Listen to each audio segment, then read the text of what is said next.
In the headlines tonight, conducted within the broad framework of Ebola SOPs. UNEB issues new guidelines for a special designated center to cater for Ebola positive pupils who are scheduled to sit for their primary leaving examinations next week.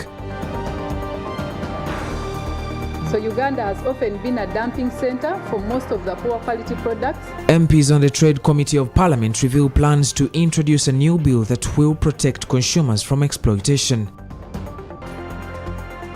People have really suffered. People are not settled. A dispute of over 424 hectares of communal land in Buhimba, Chikobe district has erupted between residents and 3 people, including an MP.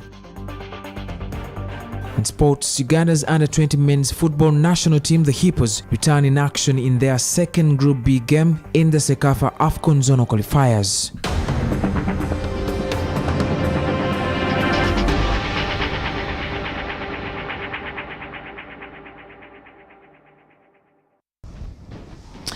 Hello and welcome to this edition of PM Edition, wherever you are watching from. My name is Adams Mayambala with Isaac Luchamzi on the sign language. In our top stories tonight, the Uganda National Examination Board has issued new guidelines for a special designated center to cater for Ebola positive pupils who are about to sit for their primary leaving examinations. According to UNEB, over 20 pupils are being monitored after having been in contact with 6 pupils who were found with the virus. Pupils will write their primary leaving examinations, and today many of the candidates this morning attended their briefings.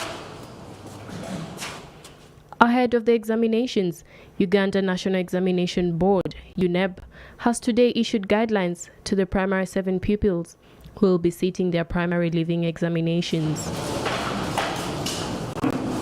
Although everything is in high gear, the biggest challenge has been the Ebola outbreak. Pupils tested positive for Ebola. I think a total of 5 in different classes. One of these schools is called Green Valley Primary School. This school does not have a UNEB center. According to the executive director of UNEB, Daniel Odong, they have set up a special center to cater for the affected pupils. The center will give them a chance to sit their final examinations. So in consultation with the Ministry of Health and with assistance from UNICEF, the board agreed to have these 29 pupils, candidates, write the examination from their school. They will not be taken to write the exam where they were registered in one of the schools. Odong also revealed the arrangements that have been made for pupils in Kasanda and Mubende. So with these and other details that we are working out with the local leadership in the districts of Mubende and Kasanda, we have every reason to believe that the PLE will be conducted successfully in the 2 districts, although we have the threats of Ebola. Yesterday, the Minister for Education and Sports and First Lady Janet Museveni also issued guidelines to be followed by the pupils, students, and schools during the examination. So I want to reassure the public that as a ministry, we are working with the sister government ministries and agencies to ensure that we have a successful PLE conducted within the broad framework of Ebola SOPs as announced by the President recently. On the 8th of November, pupils will begin their mathematics exam and social studies, and on the 9th of November, pupils will sit for their science and English examinations. A total of 832,810 candidates are expected to write their exams on the 8th and 9th of November next week. MPs on the Trade Committee of Parliament have revealed plans to introduce the Consumers Protection Bill that is aimed at saving consumers from exploitation. led by the chairperson of the committee and Mbarara City South MP Mwine Mpaka. They fault different traders and service providers for exploiting consumers. The details. According to the chairperson of the Trade Committee of Parliament, Mwine Mpaka, the members will be seeking leave of Parliament next week on Tuesday to introduce the Consumer Protection Bill. To protect the consumers from false advertisements. We have seen advertisements on televisions with fake claims, and people end up buying these commodities. We have seen it in the kombucha drinks and several more. You saw what happened during COVID, that hospitals would charge up 200 million. It is unfair, but you have nowhere to find redress. Many Ugandans and many traders have made it a policy to bring the cheap things that they can sell to people cheaply, which are also poor quality. So Uganda has often been a dumping center for most of the poor quality products. The bill seeks to address exploitation of consumers through offering products that are defective, deceptive, and fraudulent. The challenge with the existing laws that should have protected our consumers is they are scattered, and and on top of that, they are hard for a simple Ugandan to read because they are scattered within different acts.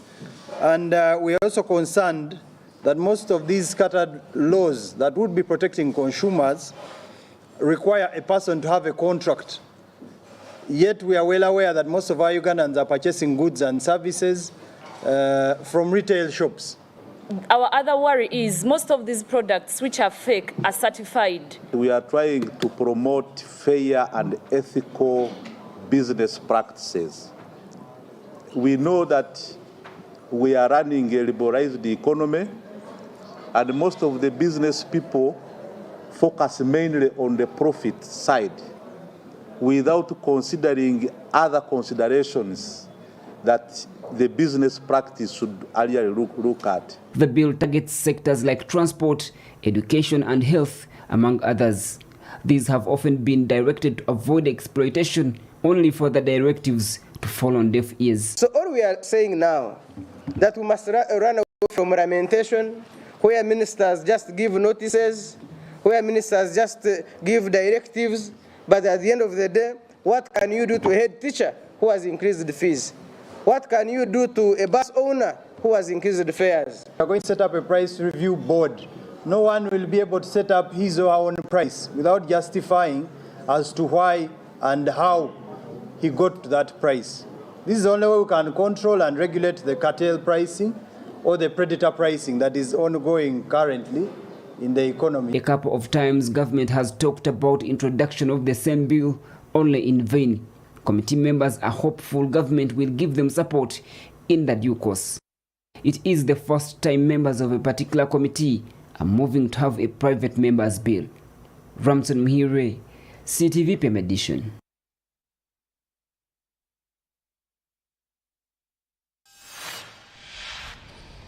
One of the heroes of the 5-year Luwero bush war that brought the current NRM government to power, Lieutenant Colonel retired Ahmed Kasirinji, has died at the age of 82. According to the Security Minister, Major General retired Jim Muhwezi, Kasirinji died on Thursday.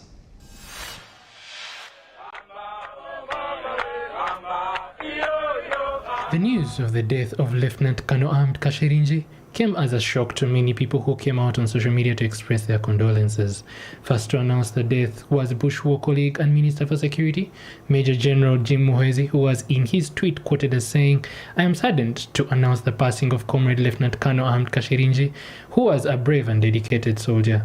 Others who took to social media to eulogize him include former Security Minister and Presidential Candidate Lieutenant General Henry Tumukunde, Deputy Principal Press Secretary to the President Farouk Chikrunda, Opposition Leader and former Presidential Candidate Dr. Kizza Besigye, among others.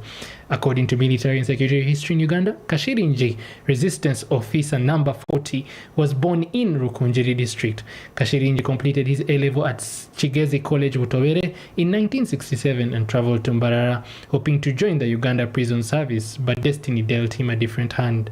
Kashirinji joined the National Resistance Army in 1981 and commanded the NRA 5th Battalion in one of the fiercest battles at the Katonga Bridge on Masakambara Road before being tasked with blocking Entebbe Road during the final rebel onslaught on Kampala in January 1986. In the early 90s, Ahmed Kashirinji fell out with the NRA top brass and sought asylum in DRC, but later was captured and forcefully extradited to Uganda, where he was charged with treason but later was acquitted in 1991. Since his retirement, he has lived a quiet life but has been a permanent member of the High Command of the Armed Forces. He was married to Zainab Kashirinji, and he is the father of Hussein Kashirinji, a prominent advocate. Heston Munanura, CTV, PM Edition.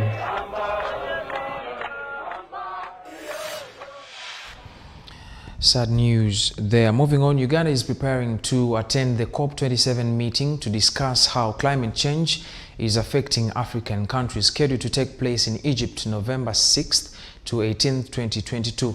The coalition of parties is held each year and brings countries together to act towards achieving the world's collective climate goals. With just weeks left to the COP27, several countries have continued to gear up for the global conference, including Uganda. Uganda's delegation to COP27 will be led by the first Deputy Prime Minister, the Right Honourable Kadaga Rebecca Adindutraya, alongside with other ministers who have been invited to speak at different events on different subjects. Minister Anywa says Uganda has not been in negotiations, which has been a problem, and this conference will give the country the opportunity to discuss the challenges they face, such as landslides, famine and droughts, among others. It is just a responsibility of joining hands together. The Bagandas always say, Salumanya and Nalumanya. We list emit, but we feel the effect more than those who have emitted. You know? So we are joining hands to do that. Another issue on agenda is getting financial assistance to mitigate climate change. We are talking about climate finance. There is a promise from the developed countries, 100 billion. They are supposed to give us help with adaptation and mitigation. But as if it is helping us, we are saying, one, we don't want such monies to come in a form of debts. This conference will build on the outcome of the COP26 to address critical issues, from reducing green gas emission and delivering on commitment to finance climate action in developing countries. Sharon Twebaze, CTV, PM Edition. We now take a very short commercial stories. We return with more stories. Don't blink.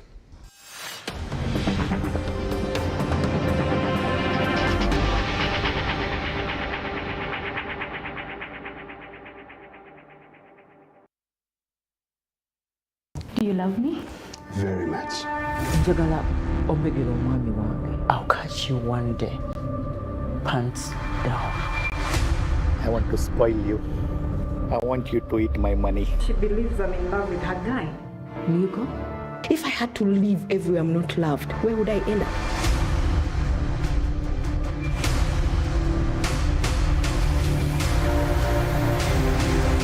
The dirty guy hides in the hospital for 40 years, but at night, he walks the streets, commits crimes, and then he comes back and pretends to be alive again. I will break you, Spooky.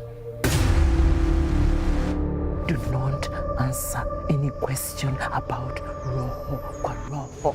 Use your brain!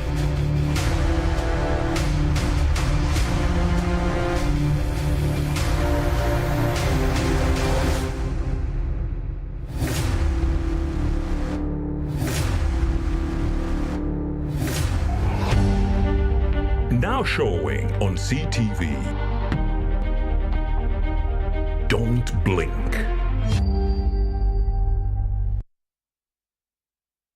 It's it in the air! Will that be set?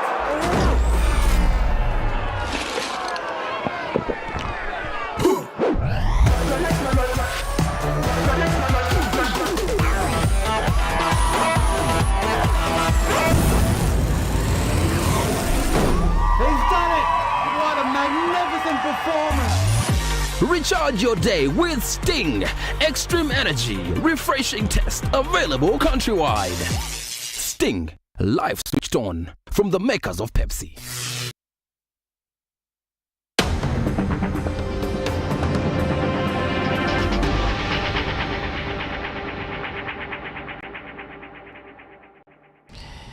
Welcome back. You're still watching PM Edition with me, Adams Mayambala, and Isaac Luchamzi. Moving on, tension has erupted in Musajja Mukulu and Mukawala villages in Buhimba Sub-County, Chikuba District over the ownership of 424 hectares of land. Residents say they are living in fear because the land in question is being claimed by 3 people, including Buhaguzi East MP Stephen Asera. Watch. The disputed 172 hectares of land are on Block 22, Plot 172 in Musajja Mukuru village. The second chunk of land measuring 297 hectares is on Block 22, Plot 196 in Mukubara village, all in Buhimba Sub-County, Chikube district. Dozens of families live on land in question. Residents say they are shocked to learn that the communal land has been surveyed and titled. The 3 separate land titles bear the name of Buhaguzi East Member of Parliament Stephen Asera Stephen, Awan Bob Muhumuza, and Awan Charles Nyabongo Ochaki. Residents say a team of surveyors in the company of armed people and Bunyoro Kitara Kingdom officials have been surveying the land, hosting homes, churches, schools, and garden lands without any notice. They were measuring, they were passing through people's gardens. They had this GPS equipment measuring. Then people were scared. People were measuring the land, restricted the people from continuation of cultivation.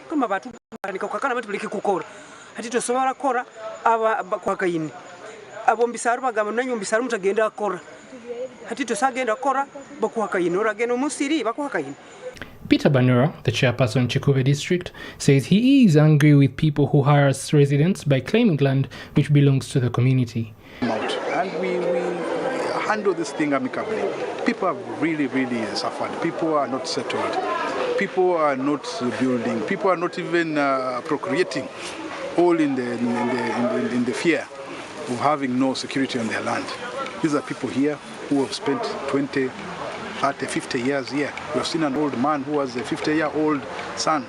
Christopher Nkalu, the Chikube district speaker, questioned how the land titles were issued in 3 weeks after the land was surveyed. These people applied asking for the land on 4th November 2020, and then they got the title on 13th November. And by that time, of course, it was COVID time, and vehicles, people were not even moving. So how possible could it be someone applies for a land on 4th November and then he immediately gets a land title on 13th November? Penina Nyankeikara and Gerard Baleke, the sub-county chief, says they have stayed on the land for decades. However,